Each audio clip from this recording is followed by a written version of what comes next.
অস্ট্রেলিয়ার গামো থেকে যাত্রা শুরু করে 4 জন বন্ধু এসে পৌঁছে এক ভয়ঙ্কর ট্রাকের সামনে। এই ট্রাক তার শিকারদের মেরে তাদের দেহ টুকরো করে গুঁড়িয়ে দেয় আর তাদের রক্তকে জ্বালানিতে রূপান্তর করে নিজের ইঞ্জিন চালায়। এইভাবেই গল্পটা শুরু হয়। অস্ট্রেলিয়ার মরুভূমি ঠিক মাঝখানে ক্র্যাক আর নিনা তাদের বন্ধু মার্কাস আর লিজকে নিয়ে ক্যাম্পিং করতে আসে। সেইখানেই ক্র্যাক আর নিনার মধ্যে একটা রোম্যান্টিক মুহূর্ত তৈরি হয়, কিন্তু লিজ তার বয়ফ্রেন্ড মার্কাসকে বিয়ের প্রস্তাব দেয় আর সেটা শুনে মার্কাস এতে খুব একটা আগ্রহ দেখায় না। এরপর তারা সবাই সেদিন রাতটা সেখানেই কাটায়। পরের দিন সকালবেলা 4 বন্ধু একটা নতুন জায়গা ঘুরতে যাওয়ার উদ্দেশ্যে আবার রাস্তায় বেরিয়ে পড়ে। রাস্তার মাঝে ক্র্যাক তার গাড়ির রিয়ার ভিউ মিররে একটা বিশাল ট্রাক দেখতে পায়, যার গায়ে লেখা থাকে রোড ট্রেন। এমন ট্রাক সে আগে কখনো দেখেনি, তাই সে ট্রাকটাকে আগে যেতে দেয় যাতে কাছ থেকে দেখতে পারে। কিন্তু ট্রাকটা যত কাছাকাছি আসে তত বেশি গতিতে তাদের দিকে ধেয়ে আসে। 4 জনই ভয় পেয়ে যায়, ভাবতে থাকে এই বুঝি ট্রাকটা ধাক্কা মারবে। কিন্তু ঠিক ধাক্কার আগে ট্রাক চালক হঠাৎ করে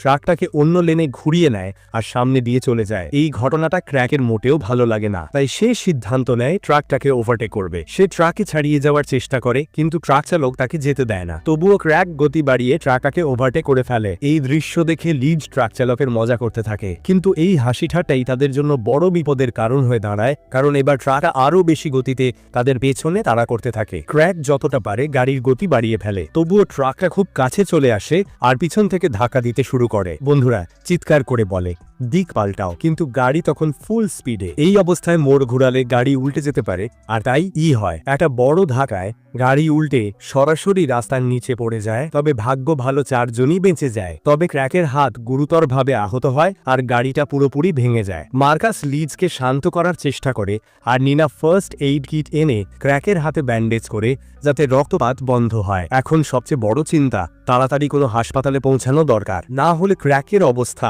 আরো খারাপ হতে পারে। কিন্তু আশপাশে সাহায্যের কেউ নেই। ঠিক তখনই তারা দেখতে পায় ওই একই ট্রাকটা আবার দাঁড়িয়ে আছে রাস্তার মাঝে। এই দেখে লিজ রাগে ফেটে পড়ে আর ট্রাক চালকের কাছে গিয়ে প্রতিশোধ নেয়ার সিদ্ধান্ত নেয়। মার্কাসও তার সঙ্গে যায়। তারা কিছু দূর হেঁটে গিয়ে ট্রাকের কাছে পৌঁছায়। দেখে ট্রাক এখনো রাস্তায় দাঁড়িয়ে আছে আর চালকের সাইডের দরজাটা খোলা। ভেতরে গিয়ে দেখে ট্রাক চালক নেই, চাবিও ট্রাকে লাগানো। এই বিষয়টা তাদের অদ্ভুত লাগে, তবুও তারা ট্রাকটা খতিয়ে দেখতে থাকে। একটু পরেই ক্র্যাক আর নিনাও সেখানে এসে পৌঁছায়।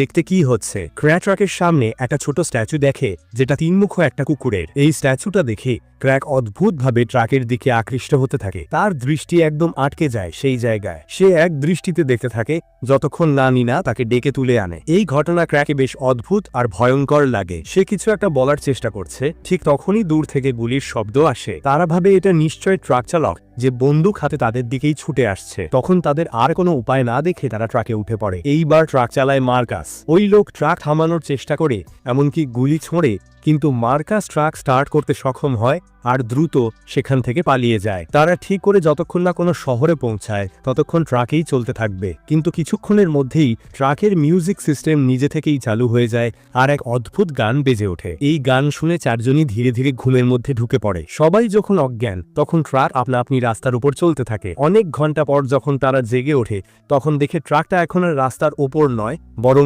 একটা উঁচু সংকীর্ণ পথে দাঁড়িয়ে আছে। এই পথটা এতটাই সরু যে ট্রাকটা ঘোরানো যাচ্ছে না। মার্কাস চেষ্টা করে ট্রাকে রিভার্স দিতে, কিন্তু ট্রাক নড়ছে না। মনে হচ্ছে ট্রাকের ডিজেল শেষ হয়ে গেছে। এখন সবাই চিন্তায় পড়ে যায়, এখন কি করা যায়। ঠিক তখনই লিজ বলে সে রাস্তায় একটা বাড়ি দেখেছিল। সে প্রস্তাব দেয় সেখানে গিয়ে সাহায্য চাওয়া যাক। মার্কাস আবারও তার সঙ্গে যেতে রাজি হয়, কিন্তু যখন লিজ তার কাছে যাওয়ার চেষ্টা করে তখন আবারও সে তাকে দূরে ঠেলে দেয়। লিজ জিজ্ঞেস করে শুরু থেকেই তুমি এমন অদ্ভুত আচরণ করছো কেন? তখন মার্কাস জানায় সে বুঝে গেছে লিজ তাকে ঠকিয়েছে আর তার ক্র্যাকের সঙ্গে কিছু একটা চলছে। এই কথা শুনে লিজ চুপ করে যায়, তারপর স্বীকার করে নেয় আর ক্ষমা চায়। কিন্তু মার্কাস ক্ষমা করে না, কারণ লিজ এটা গোপন রেখেছিল আর কয়েক মুহূর্ত আগেই ক্র্যাক নিজেই সব সত্যি কথা বলেছে।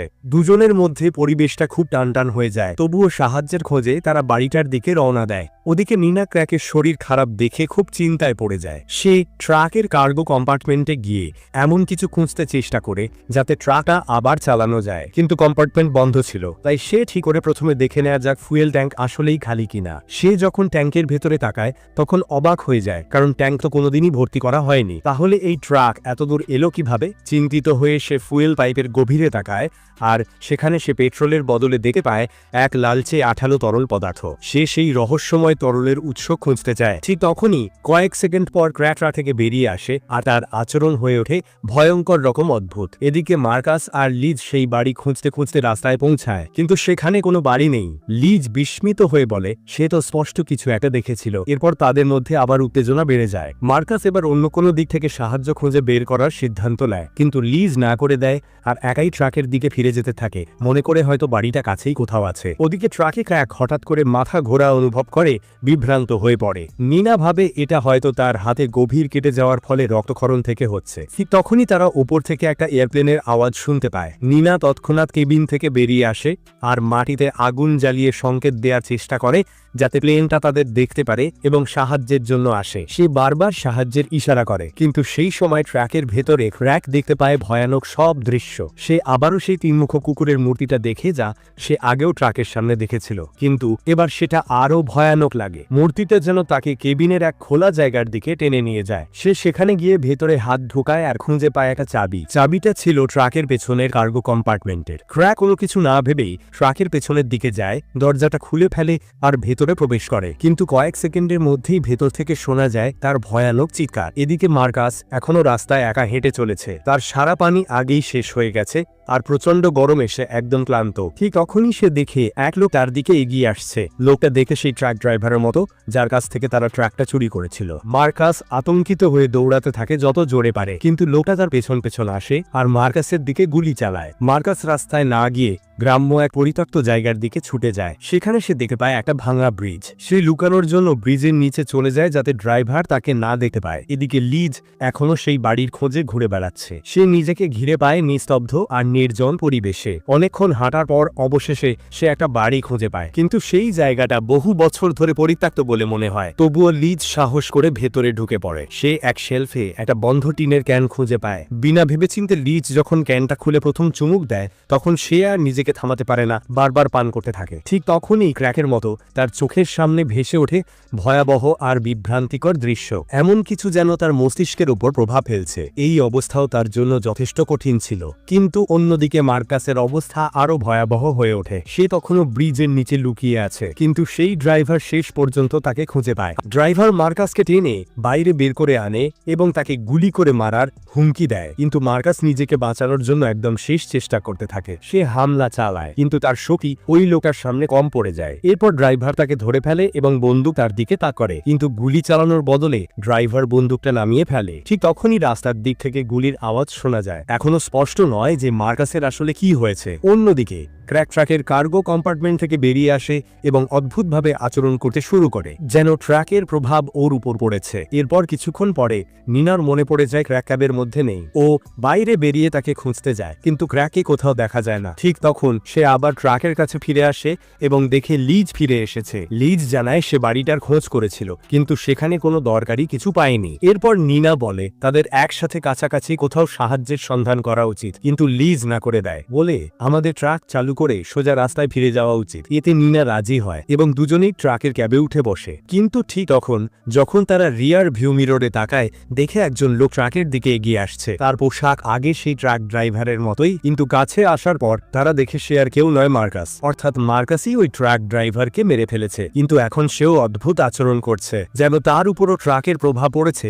ঠিক ট্রাকের মতো মার্কাস পিস্তল হাতে ক্যাবের ভিতর ঢুকে পড়ে এবং দুই মেয়েকে বেরিয়ে যেতে বলে। তারা ভয়ে কাঁপে এবং তার কথা মেনে নেয়। এরপর সে তাদের মাটিতে বসিয়ে দেয় এবং হঠাৎ করে লিজকে গুলি মারার হুমকি দেয়। এতে দুই মেয়ে প্রাণভিক্ষা চায়। কিছুক্ষণ পর মার্কাসের হুঁশ ফেরে এবং সে তাদের শান্ত করার চেষ্টা করে, কিন্তু কয়েক মুহূর্তের মধ্যেই সে আবার ট্রাকের দিকে বন্দুক তাক করে ফেলে, যেন সে কারো নিয়ন্ত্রণে আছে। এই অবস্থায় নিনা মাটি থেকে একটি লোহার রেঞ্জ তুলে নিয়ে মার্কাসের মাথায় আঘাত করে। সে অজ্ঞান হয়ে যায়। এরপর নিনা এবং লিজ মিলে মার্কাসকে ট্রাকের কার্গো কম্পার্টমেন্টের নিচে থাকা লোহার রেলিংয়ে বেঁধে ফেলে, যাতে সে কাউকে ক্ষতি করতে না পারে। তারা এখন সন্দেহ করতে থাকে কোনো ভয়ঙ্কর শক্তি মার্কাসকে নিয়ন্ত্রণ করছে। আর যখন কোথাও ক্র্যাকে দেখা যায় না, তারা ট্রাক চালু করার জন্য ক্যাবে ফিরে আসে। এইবার ট্রাক স্টার্ট হয়ে যায় এবং তারা পেছনের দিক দিয়ে বেরিয়ে যাওয়ার সিদ্ধান্ত নেয়। ঠিক তখনই ক্র্যাক আবার ট্রাকের কাছে এসে হাজির হয় এবং বেঁধে রাখা মার্কাসকে খুঁজে পায়, যে তখন হুঁশে ফিরে এসেছে এবং দেখে সে দড়ি দিয়ে বাঁধা। ক্র্যাক তাকে মুক্ত করে দেয়। মার্কাস বলে এই ট্রাকে কিছু ভয়ঙ্কর অস্বাভাবিক কিছু হচ্ছে। সে জানায় যে ড্রাইভারের সাথে সে লড়েছিল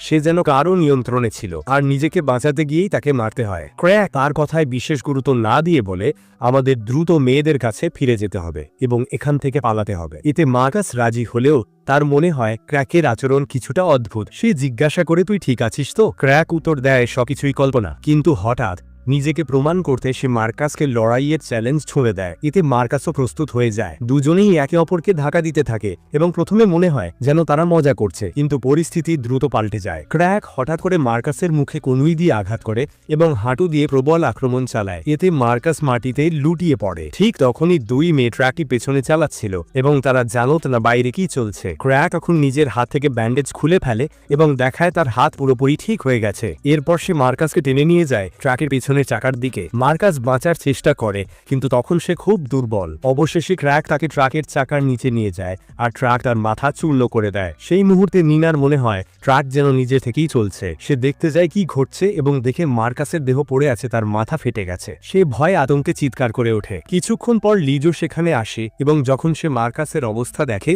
সে কান্না থামাতে পারে না। এরপর দুই মেয়ে মিলে মার্কাসের মৃতদেহ ঢেকে দেয় এবং ট্রাকে তুলে রাখে যাতে তারা বাড়ি ফিরলে তাকে সঠিকভাবে শেষ বিদায় দিতে পারে। তবে এখনো লিজ প্রচন্ড আতঙ্কে আছে। সে বলে, যদি আমি এখন ক্র্যাকের পাশে থাকতে পারতাম। এই কথা শুনে নিনার মনে গভীর একটা সন্দেহের জন্ম হয়। সে বুঝতে পারে ক্র্যাক আর লিজের মধ্যে নিশ্চয়ই কিছু একটা চলছে। রাগে ফুঁসতে থাকে, কিন্তু একই সাথে এই বিপজ্জনক জায়গা থেকে বের হতে হলে লিজের সাহায্য লাগবে এটা সে বোঝে। তাই নিনা আবার ট্রাকের ড্রাইভিং সিটে ফিরে আসে আর ট্রাকটাকে রাস্তার দিকে ঘুরিয়ে নেওয়ার চেষ্টা করে। লিজ তাকে পথ দেখাতে সাহায্য করে। কিছুক্ষণ পর নিনা আবার সেই কেবিনে রাখা লাল তরল ভর্তি একটা বোতল খোলে আর সেটা পান করে ফেলে। ঠিক তখনই হঠাৎ করে ক্র্যাক সেখানে হাজির হয়। লিজ তাকে দেখে প্রশ্ন করে, তুমি এতক্ষণ কোথায় ছিলে? ক্র্যাক উত্তর দেয়, যদি আমরা ট্রাকের পেছনের অংশে যাই তাহলে এখান থেকে বাঁচতে পারি। লিজ তো ক্র্যাককে ভালোবাসে, তাই তার কথা বিশ্বাস করে নেয় আর চলে যায় কার্গো কম্পার্টমেন্টে। কিন্তু দরজা বন্ধ হতেই ভেতর থেকে ভয়ঙ্কর আর্তচিৎকার ভেসে আসে। নিনা আতঙ্কিত হয়ে পড়ে। সে তৎক্ষণাৎ কেবিন থেকে বেরিয়ে আসে, দেখতে চায় কি হয়েছে, কিন্তু বাইরে এসে সে লিজকে খুঁজে পায় না, বরং ক্র্যাকে দেখে যে এমনভাবে আচরণ করছে যেন কিছুই হয়নি। নিনা তখন আরো বেশি হতবাক হয়ে যায়, কারণ সে আবার ক্র্যাককে একদম সামনে দাঁড়িয়ে দেখতে পায়। তবে ক্র্যাক স্পষ্ট কিছু বলে না, শুধু বলে, তুমি চলো আমার সঙ্গে কার্গো কম্পার্টমেন্টে। নিনা ধীরে ধীরে তার প্রভাবের মধ্যে পড়তে থাকে আর ভেতরে যাওয়ার কথা ভাবে। কিন্তু ঠিক সেই মুহূর্তে দরজার ফাঁকে সে দেখতে পায় ক্র্যাকের রক্তে ভেজা শার্ট আটকে আছে। এই দৃশ্য তাকে সচেতন করে তোলে কিছু একটা ঠিক নেই। সে ক্র্যাকে ঠেলে ফেলে দেয় আর তাকেই কার্গো কম্পার্টমেন্টে আটকে রেখে দরজা বন্ধ করে দেয়। তারপর আবার কেবিনে ফিরে আসে আর ট্রাক ঘুরিয়ে শহরের দিকে চালানো শুরু করে। কিছু কিলোমিটার যাওয়ার পর সে আবার ক্র্যাকের কথা ভাবতে থাকে আর কম্পার্টমেন্ট চেক করতে ফিরে আসে। সামনে যেতেই সে ভেতর থেকে ক্র্যাকের চিৎকার শুনতে পায়। সে বলছে, দরজা খুলো, না হলে আমার ক্ষত আরো খারাপ হবে। নিনা তাকে সাহায্য করতে চায়, কিন্তু ঠিক তখনই সে ট্রাকের ফুয়েল ট্যাঙ্ক পরীক্ষা করে আর দেখে আবার সেই লাল তরল লিক হচ্ছে। সে পুরো ট্র্যাকটা ভালো করে পরীক্ষা করার সিদ্ধান্ত নেয় আর অবশেষে সত্যিটা জানতে পারে এই ট্র্যাকের ফুয়েল গ্যাসোলিন নয়, এটা এক ধরনের তরল যা এই ট্র্যাকের শিকার মানুষদের শরীর থেকে তৈরি করা হয়। শিকারদের মেরে ফেলার পর তাদের দেহ একটা মেশিনে পিষে ফেলা হয় আর তাদের রক্ত আর অঙ্গ প্রত্যঙ্গ দিয়ে ট্রাকের ইঞ্জিন চালানো হয়। এই ভয়ঙ্কর সত্য জেনে নিনা তীব্র ভয় কাঁপতে থাকে আর সঙ্গে সঙ্গে কম্পার্টমেন্ট থেকে বেরিয়ে আসে। সে কেবিনে ফিরে গিয়ে ট্রাক চালিয়ে দ্রুত শহরের দিকে রওনা হয়, কিন্তু পথে হঠাৎ আবার রেডিও নিজে থেকেই চালু হয়ে যায়। আর ঠিক তখনই তার সিটের পেছন থেকে হঠাৎ করে লিজ আর ক্র্যাক বেরিয়ে আসে। এখন তারা দুজনেই পুরোপুরি ট্রাকের প্রভাবের অধীনে আর নিনার ওপর হামলা করতে প্রস্তুত। নিনা বাঁচার চেষ্টা করে, কিন্তু লিজ তাকে ধরে ফেলে আর পাশের সিটে ঠেলে ফেলে। ক্র্যাক ট্রাকের স্টিয়ারিং ধরে ফেলে আর রাস্তার ওপর এক ফ্যামিলির গাড়ির দিকে ট্রাক ছুটিয়ে দেয়। সৌভাগ্যক্রমে নিনার হাতে পড়ে সেই লোহার রেঞ্চ যেটা সে আগে দেখেছিল। সে রেঞ্চ দিয়ে লিজকে মারতে সক্ষম হয় আর লিজ তখন অজ্ঞান হয়ে যায়। তারপর সে ক্র্যাকের ওপর হামলা চালাতে চায়, কিন্তু ক্র্যাক অনেক বেশি শক্তিশালী আর তার সব চেষ্টা সত্ত্বেও ট্রাক চালিয়ে যায়। অবশেষে ট্রাকটা ফ্যামিলির গাড়িতে গিয়ে ধাক্কা মারে আর ভেতরের সবাই মারা যায়। কিছু সেকেন্ড পর লিজের জ্ঞান ফিরে আসে আর সে আবার হামলা করে, কিন্তু এবার নিনা নিজেকে রক্ষা করতে সক্ষম হয়। আর ঠিক যেভাবে সেই ফ্যামিলির সঙ্গে ঘটেছিল, সে লিজকেও ট্রাক থেকে ধাক্কা দিয়ে বাইরে ফেলে দেয়। লিজ রাস্তার ওপর পড়ে গিয়ে এই ট্র্যাকের আরেকটা শিকার হয়ে যায়, যেটা দেখে ক্র্যাক প্রচন্ড রেগে যায়। তবুও নিনা তার প্রেমিককে ঘুষি আর চোর মারতে থাকে যাতে সে ট্রাক থামায়। ঠিক তখনই ক্র্যাক হঠাৎ ব্রেক কষে দেয় আর নিনার মাথা ড্যাশবোর্ডে আঘাত পেয়ে অজ্ঞান হয়ে যায়। কিছুক্ষণ পর নিনার জ্ঞান ফিরে আসে ট্রাকের কেবিনে, কিন্তু ড্রাইভারের দরজা খোলা থাকে আর ক্র্যাকে কোথাও দেখা যায় না। শক্তি সঞ্চয় করে নিনা আবার রাস্তায় হাঁটতে শুরু করে। সবকিছু ঠিকঠাক মনে হচ্ছিল যতক্ষণ না সে আবার ক্র্যাকে দেখতে পায়। সে দেখে ক্র্যাক লিজের শরীরটাকে কার্গো ডিব্বার দিকে টেনে নিয়ে যাচ্ছে। তার ইচ্ছা লিজের মৃতদেহটা বডি পিসে ফেলার মেশিনে ফেলে ট্রাকের জন্য আরো জ্বালানি তৈরি করা। এই কাজটা করার আগে সে নিনার কাছে সাহায্য চায়, কিন্তু নিনা তা স্পষ্টভাবে অস্বীকার করে। তখন ক্র্যাক বলে, যদি আমরা ট্রাকের একটা অংশ হয়ে যাই তাহলে আমরা যা খুশি তাই করতে পারবো। এই প্রস্তাবটা শুনে নিনা কিছুক্ষণ ভাবতে থাকে, তারপর সে অভিনয় করে যেন রাজি হয়ে গেছে। সে ক্র্যাকের সঙ্গে মিলে লিজের শরীরটা ড্রাম কম্পার্টমেন্ট পর্যন্ত নিয়ে যায়, কিন্তু ঠিক যখন নিনার পালা আসে সে হঠাৎ করে ক্র্যাকে এক লাথি মেরে সরাসরি তাকে পিষে ফেলার মেশিনে ঠেলে ফেলে। তারপর দ্রুত বাইরের দরজাটা বন্ধ করে দিতে চায়, কিন্তু দুর্ভাগ্যজনকভাবে এইবার ক্র্যাক বের হয়ে আসতে সফল হয়। সে নিনাকে আবার ভিতরে টেনে আনে, তারপর এক টুকরো লোহার রড দিয়ে নিনার মাথা সজোরে আঘাত করে। তাতে নিনা দুলে পড়ে যায় প্রায় অচেতন হয়ে। এখন ক্র্যাক সিদ্ধান্ত নেয় যে এবার সে নিনাকেও মেশিনে ফেলে দেবে। সে নিনাকে ধরে টেনে নিয়ে যায় শ্রেডারের দিকে, কিন্তু ঠিক শেষ মুহূর্তে নিনা হঠাৎ করে নিজের মাথা দিয়ে ক্র্যাকের মুখে আঘাত করে, তারপর এক লোহার পাইপ দিয়ে ক্র্যাকে মারতে থাকে। এই সুযোগে সে কোনোভাবে কম্পার্টমেন্ট থেকে বেরিয়ে আসে এবং ছুটে চলে যায় জঙ্গলের দিকে। সে জানে না কোথায় যাবে, সে শুধু পালাতে চায়, বাঁচতে চায়। ওদিকে ক্র্যাক আবার জ্ঞান ফিরে পায় এবং এবার সে আরো বেশি রাগ নিয়ে তার পেছনে ধাওয়া করে। নিনা ধীরে ধীরে জঙ্গলের ভিতর দিয়ে এগোতে থাকে। সে যতটা সম্ভব চুপচাপ থাকে যাতে ক্র্যাক তাকে খুঁজে না পায়, কিন্তু দুর্ভাগ্যক্রমে ক্র্যাক তাকে খুঁজে পায় এবং তাকে মাটিতে ফেলে দেয়। নিনা তার পেটে ঘুষি মারে এবং আবার দৌড়ে পালাতে চায়, কিন্তু ক্র্যাক আর হাত থেকে ব্যাগটা কেড়ে নেয় এবং তারা ব্যাগ নিয়ে টানাটানি করতে থাকে। হঠাৎ ব্যাগটা মাটিতে পড়ে যায় এবং নিনা ব্যাগের ভেতর খুঁজে পায় সেই পিস্তলটা যেটা আগে মার্কাসের কাছে ছিল। অনেক কষ্ট করে সে বন্দুকটা তুলে নেয় এবং ক্র্যাকের দিকে তা করে ধরে। তবুও ক্র্যাক ধীরে ধীরে তার দিকে এগিয়ে আসে। সে বোঝাতে চায়, বন্দুকটা নামিয়ে রাখো, কিছু হবে না। এই কথাগুলো শুনে নিনা এক মুহূর্তের জন্য দ্বিধায় পড়ে যায়, কিন্তু ঠিক তখনই যখন ক্র্যাক একেবারে কাছে চলে আসে সে গুলি চালিয়ে দেয়। গুলি লাগার পর ক্র্যাক ট্রাকের দখল থেকে মুক্ত হয়ে পড়ে, কিন্তু নিনা কোনো ঝুঁকি নিতে চায় না। সে আবার বন্দুক তা করে রাখে আর এবার ক্র্যাক নিথর দেহ হয়ে মাটিতে লুটিয়ে পড়ে। এই দৃশ্য দেখে নিনা ভেঙে পড়ে, হাউমাউ করে কাঁদতে থাকে, কারণ তাকে সেই মানুষটাকে মেরে ফেলতে হলো যাকে সে ভালোবাসত। এই দুঃখজনক মুহূর্তের পর নিনা রাস্তায় ফিরে আসে, দেখে ট্রাকটা এক জায়গায় দাঁড়িয়ে আছে। ঠিক তখনই সে দেখে দুইজন মানুষ ট্রাকের দিকে এগিয়ে আসছে। নিনা তাদের থামাতে চায়, কারণ সে জানে তারা এখন পরবর্তী শিকার হতে চলেছে, কিন্তু তারা তার কথা না শুনেই ট্রাকের দিকে এগিয়ে যায়। আর সেই ট্রাকের ভেতর এখনো সেই অশরীরী আত্মা রয়ে গেছে। রাত নামে নিনা আবার ফিরে আসে সেই জায়গায় যেখানে দুর্ঘটনাটা ঘটেছিল। সেখানে সে পায় কিছু জিনিস, একটি পানির বোতল, একটি কাঁথা আর একটি চেয়ার। এখন তার আর কোথাও যাওয়ার জায়গা নেই। সে এই সব জিনিস নিয়ে বসে পড়ে, প্রতীক্ষা করে কোনো সাহায্যের।